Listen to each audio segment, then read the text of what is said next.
We're gonna let it out. Just like the sunrise, we're gonna let it out. Hello everyone, this is Anisa, your social dentist, back again, and in today's Sunday Tidbit, I'm going to be talking about my top 5 tips to write a social media post. So, what are the tips or the hacks which really make your post stand apart, or make sure that they have engagement, and make sure that you are able to connect with your audience. So let's get into the content. Tip number 1: social media is a place, as the word says, social media is supposed to be social, right?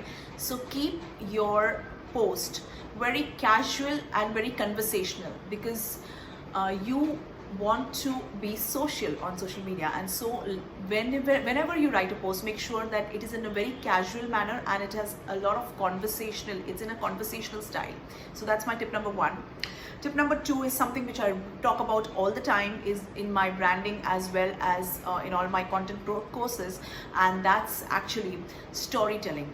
So make sure that you incorporate some kind of a story into your post, something that happened, or even if it's just a 2-line post, make sure that it has some element of story into the post. So include stories, because stories are something which the human mind is wired to listening to, and the engagement with stories is very high, because that's the way the human mind works.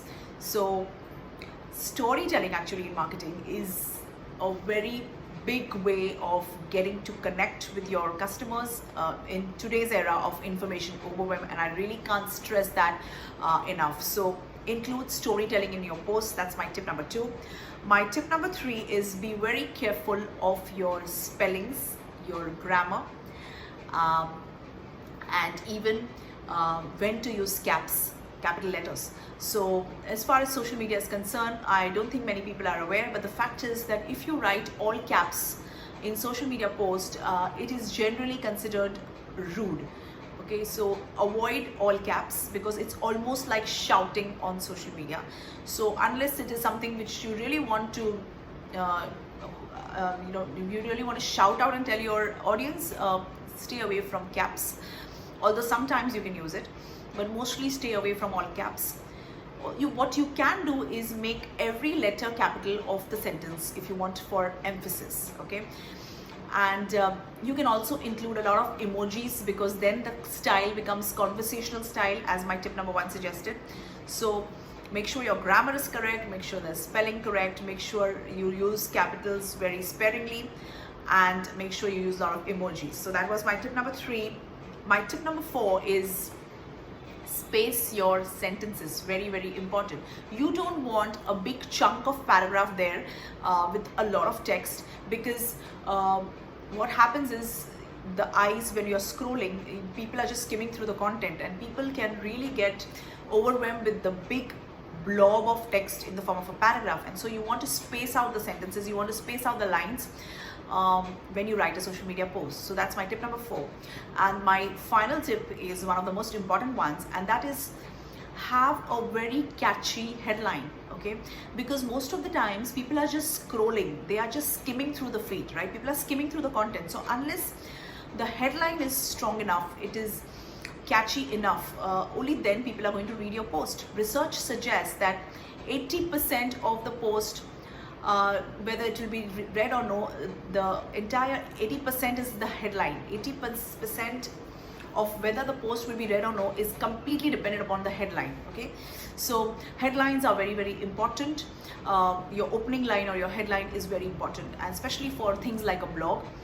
And so you would want to put very catchy headlines where it evokes a lot of curiosity, and it would want someone to actually sit and read your post. Okay, and now to give you an example, rather than making say you are writing a content about or writing a blog or a video about, say, how to floss, so you could, instead of say how to floss, you can say how to floss better than anyone else.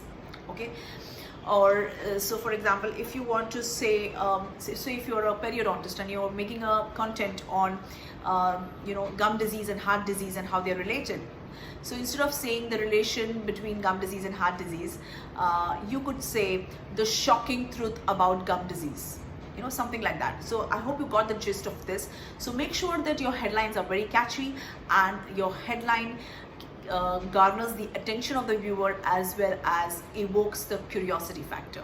So those were my top 5 tips for writing social media posts. Just to recap them: make it casual, make it conversational style, tip number 1. Tip number 2 is include a lot of storytelling in your post. Tip number 3 is be careful about your grammar, your spelling, and stay away from all caps. That was tip number 3. Tip number 4 is space the content out.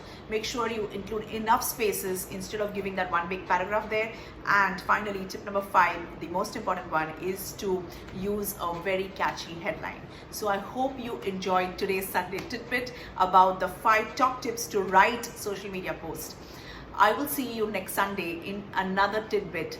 Until then, keep at your game, keep chasing your crazy dreams, and most importantly, keep taking action. This is Anisa, your social dentist, signing off. Thank you for watching. We're gonna let it just like